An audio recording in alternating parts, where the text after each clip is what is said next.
Kita buka Morning Zone hari ini Iya. dengan kabar dari salah satu pemain andalannya timnas Indonesia juga ya, bek andalan, bek jangkung, bek yang disayang sama fansnya timnas Indonesia juga. Ini ada kabar dari Elkan Bagot yang katanya baru banget pindah tim ya. Iya, pindah ke Millwall FC. Jadi itu Liga 2 Inggris dia bermain, dan itu bukan klub yang sembarangan loh. Maksudnya musim lalu dia finish di peringkat ketiga. Nyaris lolos promosi kan ke Liga 1 Premier League-nya itu kan 1-2, tapi karena dia peringkat 3 dia playoff. Sayangnya di playoff dia gagal, jadi tetap bertahan di Liga 2. Tapi kan itu menandakan bahwa Millwall tuh klub kuat dan berpotensi buat naik kasta. Siapa tahu nanti Elkan Bagot yang ngebawa Millwall ke Premier League gitu. Dan Millwall juga nggak main-main dalam merekrut Elkan Bagot. Ini berani menggelontorkan dana yang cukup besar ya Mas Rifan ya. Sampai 51 miliar rupiah. Dan ini menjadikan Elkan Bagot sebagai salah satu di urutan kedua sih ya. Di posisi kedua pemain timnas Indonesia dengan harga tertinggi yang pernah dibeli sama klub lain ya.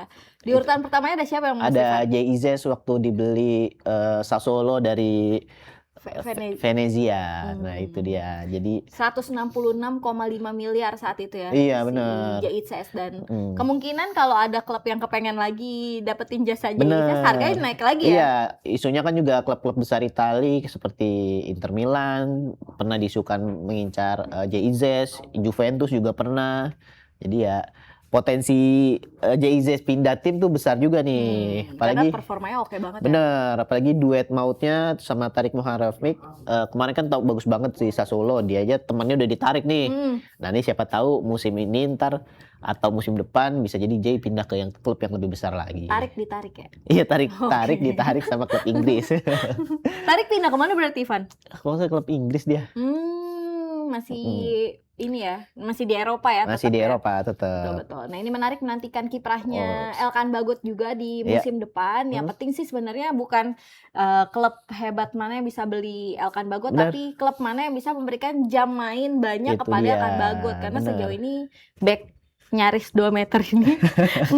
Ini tuh masih kesulitan jam main, Evan ya? Iya, dia lebih banyak juga dipinjamkan oleh Ipswich Town karena itu persaingan di Ipswich Town terlalu kuat, jadi dia dipinjam-pinjamkan terus setiap musim.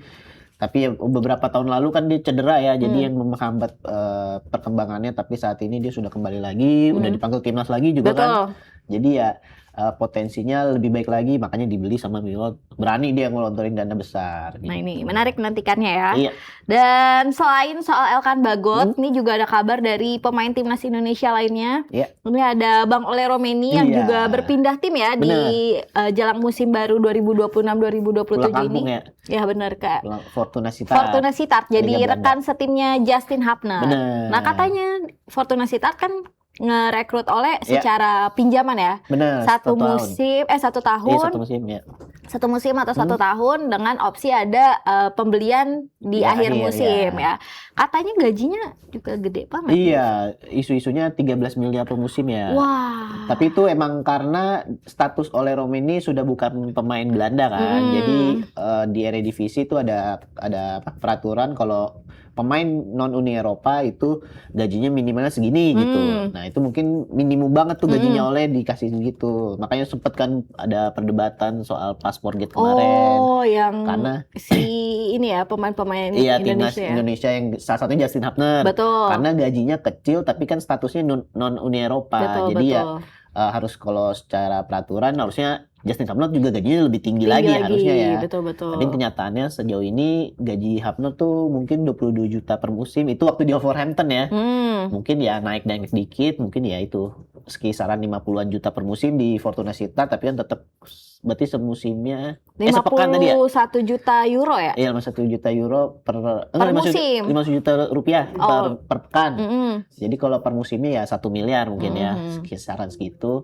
Ya, itu kan beda jauh karena Ole Romeni udah pakai statusnya sebagai pemain non Uni Eropa. Dan mungkin akan diperbarui jelang musim ini ya. Baik itu untuk Justin Hapner dan juga pemain-pemain James, Indonesia lain yang sekarang berkarir di klub Belanda ya. Bener. Soalnya nggak mau lah kena masalah paspor gap lagi. Kemarin aja tuh nyaris nggak jelas statusnya karena diberhentikan sementara juga di klub. Nggak boleh main, nggak boleh latihan. Pokoknya kegiatannya untuk sementara dibekukan di klub sampai akhirnya Federasi Sepak Bolanya Belanda dan juga kayak I-League-nya Belanda ini memberikan statement kalau ya nggak masalah sebenarnya karena kalau mau diulang lagi juga laganya nggak mungkin. Terus juga kalau mau diperbaruin kontraknya juga ternyata belum ada aturan pasti di Belanda soal hal-hal ini ya. Karena ya mereka ya kayak Dean James, Justin Hubner, Emiliano Jonathans itu kan pindahnya ketika kompetisi masih berjalan lah gitu. Maksudnya belum ada hal yang mempermasalahkan itu. Ini kan klub lain yang mempermasalahkan jadi ya. Gitu. Dan ini makin memperbanyak pemain Indonesia yang berkarir di Belanda ya. Udah ada Martin Paes, Dean James, Justin Hubner, Emiliano Jonathan. Tapi sayangnya ada satu pemain yang dari Belanda ninggalin karirnya nih, balik ke Indonesia. Balik lagi ke Indonesia karena kontraknya di Belanda udah habis, yaitu di FC Emmen ya. Yaitu tim Gaypens, dia pindah ke Bali United. Betul, nyusulin rekan seumurannya dia ya, si Jens Raven ya. Betul. Jadi ini Jens Raven udah pindah duluan ke Bali United dan tim Gaypens baru diumumin kemarin Kamis 16 Juli ya. Dia diumumkan untuk mempertahankan untuk memperkuat lini pertahanannya Bali United karena dirasa tim Gaypens mempunyai kemampuan untuk menjaga pertahanan Bali United. Kita ini membuat banyak banget pemain diaspora Indonesia yang tadinya karir di luar negeri, musim ini jelang musim baru pindah balik ke main di Super League ya. Selain tim Gaypens kan ada Sandy Walsh, Ragnar Oratmangun, terus ada siapa lagi ya Van? Baru 3 itu. Baru 3 itu ya. Dan kemungkinan udah ada nama-nama lain ya kayak Marcelino Ferdinand yang dikaitkan juga. Persija ya. Betul. Ini kalau sendiri ngeliat kayak gini gimana Van? Iya nggak apa-apa sih, maksudnya dalam artian mereka kan mencari menit bermain ya, jadi selama itu menguntungkan untuk berbagai pihak, salah satunya untuk pemain, untuk timnas juga, dan ini untuk klub juga kan berarti membantu. Klubnya klub Indonesia lagi klub Indonesia, maksudnya dia bisa membawa pengaruh Eropanya ke Super League kan bagus juga, meningkatkan kualitas liga kita juga, jadi ya banyak hal positifnya gitu. Jadi ya kita harus dukung keputusan apapun. Siapa tahu nanti kan masih muda nih si tim Gaypens main bagus menit-menit di Bali United. Bisa dikontrak klub luar negeri ya. Soalnya isunya Rafael Struijk walaupun kurang maksimal di musim lalu, tapi isu-isunya pun dia udah mulai diincar sama berbagai klub Eropa. Yang itunya tapi ya Liga 2-nya, tapi itu menandakan bahwa keputusan Rafael Struijk balik lagi ke Dewa United mendapatkan menit bermain penting itu dia. Meskipun ya performanya juga belum oke-oke banget. Benar.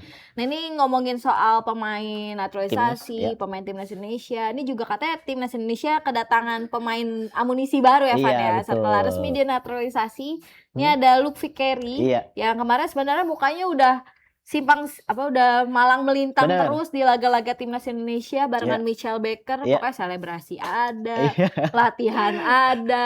Dia udah ikut latihan ya. After pertandingan yang keliling stadion sama supporter ada. Nah ini akhirnya resmi dinaturalisasi kemarin ya kalau Vickery-nya Van ya. Kemarin Kamis. Terus sempat beredar isu kan karena kok Michel Baker duluan yang dinaturalisasi.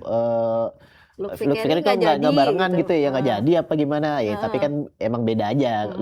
Michel Baker udah ada di Indonesia, dia juga dipersiapkan untuk Piala AFF. Sementara Luke Vickery dia juga lagi di Sydney kan, di Australia, kompetisi pramusim, mau persiapan pramusim. Jadi dia nggak dipanggil ke Piala AFF kan, makanya dia di Australia. Jadi makanya baru bisa kemarin Kamis. Jadi fans timnya udah pada ketakutan aja nih, tapi kan akhirnya tuh. Ini ada foto-fotonya Luke Vickery saat melakukan itu ya. Mengambil sumpah WNI. Ini dilakukan di Sydney. Iya benar. Sesuai dengan agamanya Luke Vickery ya. Iya benar. Gitu.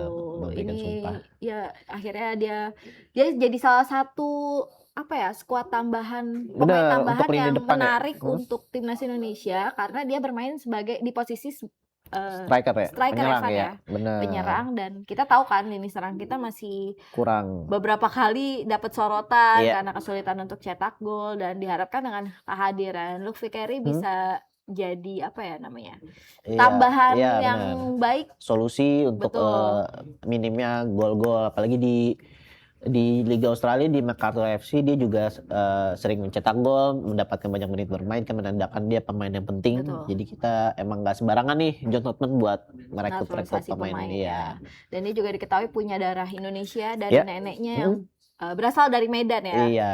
Ini jadi menarik menantikan penampilan Luke Vickery juga bersama timnas Indonesia nantinya. Mungkin nggak bakal main di Piala AFF, tapi di FIFA Matchday atau di agenda-agenda lain ke depannya ini pasti akan jadi andalan. Iya, paling dekat itu FIFA ASEAN Cup 2026 yang versi Asia Tenggara tapi resmi FIFA masuk kalender FIFA maksudnya. Dan itu ngundang beberapa negara di luar Asia Tenggara ya. Ada Hong Kong juga. Iya, benar. Betul kan? Nah, ini menarik dinantikan ya. Apalagi kita selama ini kan kalau striker bertumbuhnya ke Ole Romeni terus kan. Iya, padahal Ole Romeni ternyata bagusnya main sebagai agak mundur ke belakang gitu. Jadi dia biar bisa bebas. Bukan jadi ujung tombaknya ya. Jadi ujung tombaknya gitu. Gak sempet baca? Dengerin aja. Klik icon text to speech di okezone.com.